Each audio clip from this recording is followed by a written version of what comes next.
In this lesson, we're going to take a look at what holds molecules together. Molecules are not ions. They do not have positive and negative charges, so they are not very strongly held together. There are some other forces that are responsible for holding them together, and because these forces are usually weaker, molecules tend to be, or molecular compounds, lots of them are liquids and gases at room temperature. So remember, a molecule forms when atoms share valence electrons. So at the center of every atom is a nucleus, and the nucleus has a very positive charge because it contains the protons. And then we have our energy levels containing electrons, and on the outside we have our energy level that has valence electrons. And these electrons are attracted to the nucleus because they have opposite charges. When a covalent bond forms, the orbitals themselves actually overlap. The orbitals occupy the same space, which means the electrons are free to move between both atoms, and the nucleus of both atoms are attracted to those electrons. So it's this mutual attraction for electrons that holds these atoms together in a covalent bond.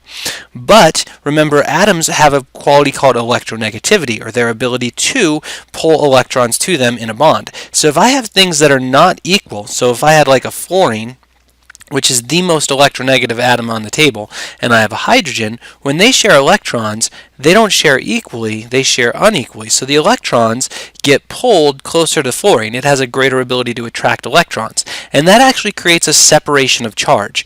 It doesn't create an ion because no electrons are actually transferred from one atom to another, but rather the electrons end up closer to this end, and that exposes more of the nucleus on this end, which means we end up with the separation of charges where we have a slight negative charge over here and a slight positive charge over here. This is called a dipole. We have two poles, a negative and a positive pole, and we use this Greek letter delta to symbolize that this is a partial charge, not a full charge. So this is called a polar bond because the electrons are pulled to one side, resulting in this unequal distribution of charge in the bond. Now, this is three different bonds all together. We have our nonpolar covalent bond, our polar covalent bond, and ionic bond. And when we have our nonpolar covalent bond, you'll notice I have two chlorine atoms. They're both the equal amount of electronegatives, so they're both pulling tug of war, and nobody wins, so it's balanced. Here's hydrogen and chlorine. Chlorine is more electronegative than hydrogen, so we end up with a polar covalent bond with the electrons all pulled closer to this side, so there's my partial negative charge. This is a full-on ion, and so this electron is actually removed from the sodium and put into this chlorine atom, and so now I have a chlorine that has a negative charge. This is not one molecule that has a cloud of electrons just pulled closer to the side. This ion actually has two distinct pieces to it. We have full charges in ions, partial charges in polar bonds. Okay. How do we know if something's going to be ionic covalent or polar covalent? Well, it all comes down to electronegativities. The general rule that we use is metals and nonmetals are going to form ionic bonds, and that's because if we take a look at a periodic table that shows electronegativities, the atoms over here, the nonmetals, have very high electronegativities. The atoms or elements over here have very low electronegativities, right? Nonmetals really like to pull electrons because they are smaller and have lots of protons in the nucleus. Nonmetals are larger with not as many protons in the nucleus, so it's harder for them to pull electrons. Okay, so that's why electrons can transfer from a metal to a nonmetal. But what about polar versus nonpolar? Well, then we look at electronegativity difference. So if we're from 0 to 0.4, then this is nonpolar. The difference in their ability to pull electrons is not great enough to cause an unequal sharing of electrons. If the difference is between 0.5 and 1.6, then we do have a polar covalent bond, and then greater than 2, we have ionic bonds. Okay? Again, we're usually just going to go with the metal-non-metal rule. If you take a little bit more chemistry, this becomes a little bit more important, but we're really interested in determining if our covalent bonds are polar or non-polar. Okay? So you have a periodic table, or you have access to an app with a periodic table that lists all the electronegativities. Fluorine is very, very electronegative. Oxygen, nitrogen are fairly electronegative. Your metals are not. Hydrogen's 2.1. So if you have a difference of 0.4 or more, or sorry, 0.4 or less, it's nonpolar. More than 0.4, so 0.5 and greater, then you're going to have polar covalent bonds.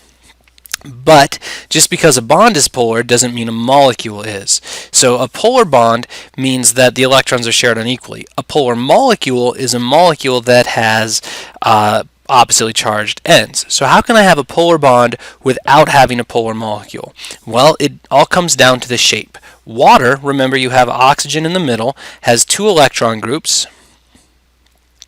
and 2 hydrogens. And because of that, instead of having tetrahedral geometry, it has bent geometry. It's a bent molecule. Okay, so oxygen's more electronegative. Oxygen's got an electronegativity of 3.5. Hydrogen has an electronegativity of 2.1, and I'm just pulling that off of this table, right? Oxygen's 3.5, hydrogen's over here, it's 2.1. So that's a difference of 1.4, which means this is very, very polar. 1.4, that's polar, it's greater than our 0.4. And it's polar towards oxygen, which means the electrons are pulled this way. So this is partial plus, this is partial negative. Electrons are pulled this way. Whoops, negative. This is partial negative, this is partial positive. The result of these two things is it pulls the electrons closer to oxygen. So the whole molecule has a partial negative over here and a partial positive over here. Because of its bent shape, these two vectors, these two forces, these two charges pull the electrons towards the same spot, and we end up with a partial negative over here and a partial positive over here. Carbon dioxide, though, is linear. Remember, carbon double bonds oxygen twice in carbon dioxide. Well, carbon has an electronegativity of 2.5. Oxygen is 3.5. That's a difference of 1, which means it is a polar bond. But it's polar, but the oxygen here is pulling it this way, and the oxygen over here is pulling it this way. These two forces cancel out. This tug of war nobody wins, and so this is a polar bond, this is a polar bond, but this molecule is nonpolar because of its shape. This linear shape tells us that we are not going to have charge separation within the molecule. Even though the bonds are polar, the molecule is not. Okay. All right. Why do I care about polar versus nonpolar? Well, if I have polar things, if I have a whole bunch of water molecules, which are those Mickey Mouse shaped guys, they will stick together because we're going to have partial positive and partial negatives, and so you end up with water molecules that are sticky. You have the positives sticking to the negatives, and that keeps water liquid, and in fact it makes it very hard to boil water. We got to get it really, really hot in order to get these molecules to separate. Okay, so what we're looking at are these things called intermolecular forces. Now remember, inter means between molecules, as opposed to intra, which would be within molecules. So these are the forces that actually hold molecules together, which tells me if they're going to be solids or liquids or gases. If they have lots of strong forces, they're going to be held together as either a liquid or a solid. If they have weaker forces, they're probably going to be a liquid or a gas. So the intermolecular forces that we're going to worry about are going to tell us what state of matter we have, how easy it is to melt or vaporize something, and how well things mix together. The rule on miscibility, how well things mix, is like dissolves like. That means if it's polar, it likes to be with other things that are polar because they have charges they can stick to. If it's nonpolar, it likes to be with other things that are nonpolar. They don't really care at all. But polar and nonpolar don't really mix because polar is going to stick to itself. It's not going to stick to that nonpolar thing. So there's 4 intermolecular forces that we're worried about. Hydrogen bonds, which is confusing. They're not actually bonds. They're just very, very strongly polar things. Dipole-Dipole, which is polar. Dipole-Induced Dipole, which is polar, nonpolar. And then London dispersion forces, which exist between everything all the time.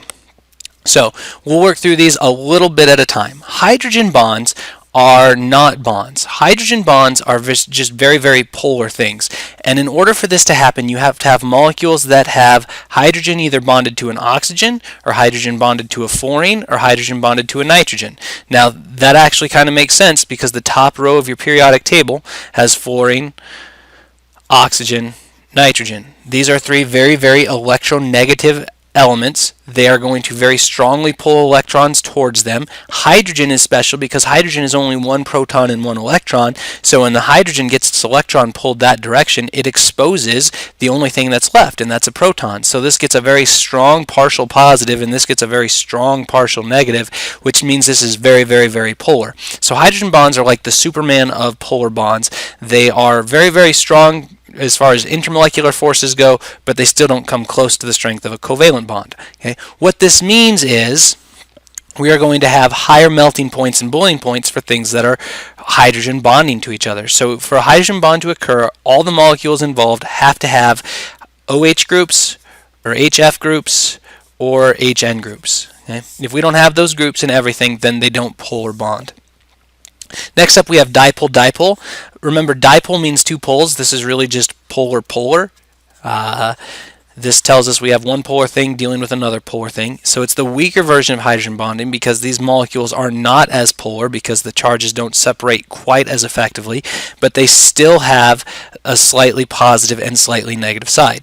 So you could still have things that have these bonds in them, but only one of the molecules present has them, not all of them. So it's weaker than a hydrogen bond, and so these things tend to be liquids and maybe gases depending on how big the molecules are. And then we're going to move on to dipole-induced dipole. Remember, dipole means polar. If we're inducing a dipole in something, that means we're actually causing it to happen. So imagine I have a polar molecule, and I'm not going to draw one all out, but this side is partial positive and this side is partial negative. And then I have another molecule over here that's not polar. Okay, well, if this side comes close to this molecule, this cloud of electrons is actually polarizable. It can be moved around. So if this comes close to it, it's actually going to start to draw the electrons a little bit closer, and that is going to cause these to attract a little bit. This is not a very strong interaction. This is a fairly weak interaction. And as soon as these electrons move this way, the nucleus is going to look at that and no, come back, and try to pull them back this way. So this isn't going to last for very long. It's a temporary attraction, but it does happen. And this is what's going to let polar and non-polar things mix together a little bit. But in general, these are not very miscible. Polar and non-polar does not stick together very well. So this is a fairly weak interaction. Our last interaction is called a London dispersion force. London is the guy who figured out what was going on with this, and this occurs in all molecules and even noble gases, and it is because electrons are in constant random motion. If we have a noble gas, say argon, it's got a bunch of electrons out here. They're moving around all the time. Okay, well, it might end up that they accidentally all kind of, or some of them, more of them, zip around to this side. Well, that gives this side a partial negative and this side a partial positive charge. Just random charge separation happens, which, if there's lots of these atoms around, that means these are going to have these weak forces that hold these together. Now, in a noble gas, these are incredibly weak. They're not strong enough to hold them together into a liquid or solid. But if you have giant molecules, like, say, a fat or an oil, a lipid, which have hundreds of carbons long, these are nonpolar bonds. You got a bunch of hydrogens and stuff. Everything's nonpolar, but these will stick together and be solids or liquids at room temperature because the molecules are so big. There's so many electrons that there's lots and lots and lots of these interactions happening. So if there's lots of large molecules, they can actually be held together as a liquid or solid due to only these London dispersion forces.